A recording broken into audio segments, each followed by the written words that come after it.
Well, we had plenty of drama in round 7. Rivalries revived, scores settled, miseries multiplied, angst over umpires, and some other couplet that wouldn't come to me when I wrote this script. So let's have a look back on it all in Hot or Not.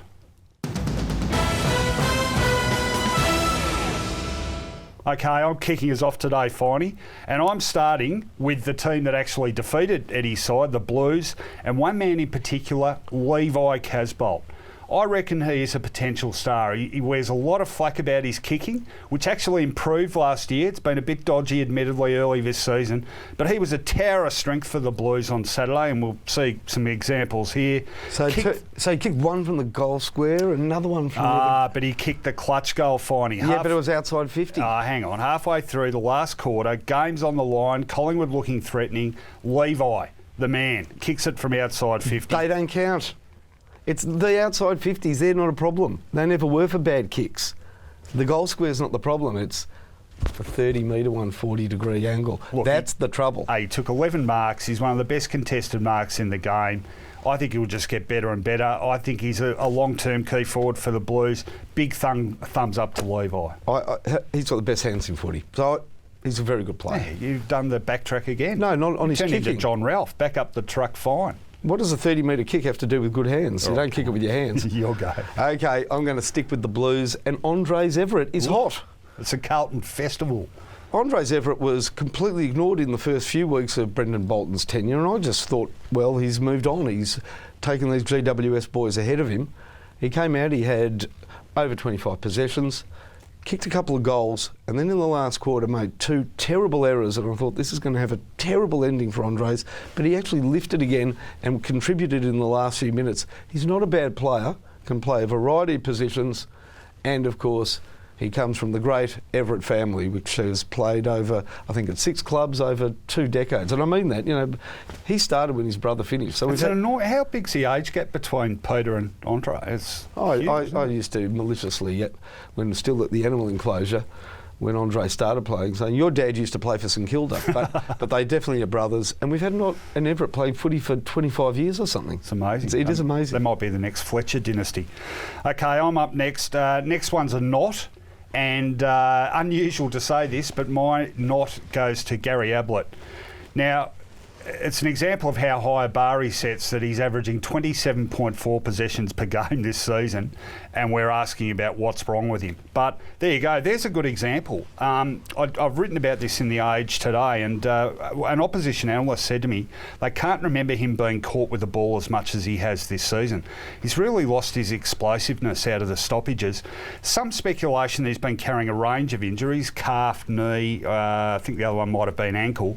But just talking to a few people at the club, they're just wondering whether more of it's psychological. He's always had a bit of an issue playing with pain. He doesn't sort of withstand it as well as some. Discomfort, everything needs to be 100%. The other area, interestingly, where people think he's being exposed is his defensive running.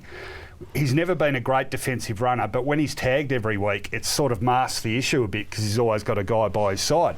What's happened lately is they haven't been tagging him as tightly, and he's being exposed. And when they had that honesty session the other week, I'm told his teammates didn't hold back. Even some of the junior guys were saying, Gaz, you've got to get back to it. He said himself after the game on Saturday, I've got to get back to hunting the ball.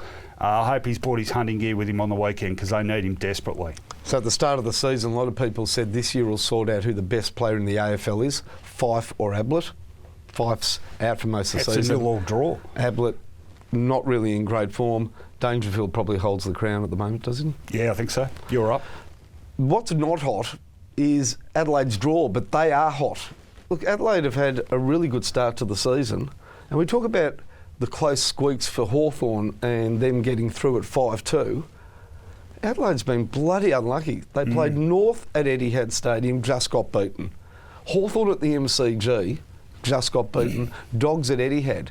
You know those games were not written in stone at those stadiums each year. If they would have played, I really believe this, North at the G, I think they would have won. If they played Hawthorn at Etihad, I think they would have won, because Hawthorn are a better team at the G. And the Doggies were playing their 7th in a row at the bloody ground. If they could have got them at the G, I think they could have won. I'm not talking about playing these games in Adelaide. They were played at the wrong grounds in Melbourne for North Melbourne. No, they're for Adelaide. Quality side, the Crows. I know you like them, but they could have easily been almost undefeated. Yep, no, I agree. We'll rip through the last two. I've got a hot to finish off, and it's Stephen Motlop down at Geelong. Fantastic game for them against the Cats. Kicked 4 goals, had 25 possessions, gave one away to Tommy Hawkins. But I just think a really significant performance. We know Selwood and Dangerfield are terrific for them. I reckon the one quality they've perhaps been a bit questionable in is that explosiveness. Now, this guy has it in spades. Might sound like a bit of a stretch, but I think his performance could be the one that determines whether they're capable of actually winning a flag or not. So, big hot. And you like a cockatoo that plays for them? I do. He's terrific. Yeah, Nakaya. Okay. Is that your ostentatious impersonation, was it? No, just an okay. observation. Finish off quickly. Can I do non-footy? Yeah, quickly. Did you see Leicester City celebrate their magnificent win in the English Premier League? I got up for it, mate. 2:30. The Foxes. Go. The greatest singers of all time, Andres Bocelli, the man that David Schwartz, by the way, had a crack at for wearing dark sunglasses to a performance. He had a mixed day. He was hot here singing Nessun Dorma, I think from Turandot Puccini. You told me that before the show, of course. Puccini. I thought he was a virtuoso guitarist, Puccini. Yeah. Satriani. Sorry, go on. But he had a great day to start off with. He had a very busy day because after this he went and refereed the game between West Ham and Swansea. That Swansea won 4-1 and quite frankly he should stick to singing.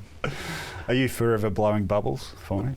We blew that game and unfortunately might not go to Europe. We'll find out tomorrow. But this is a footy show. We'll be back with Soccerology.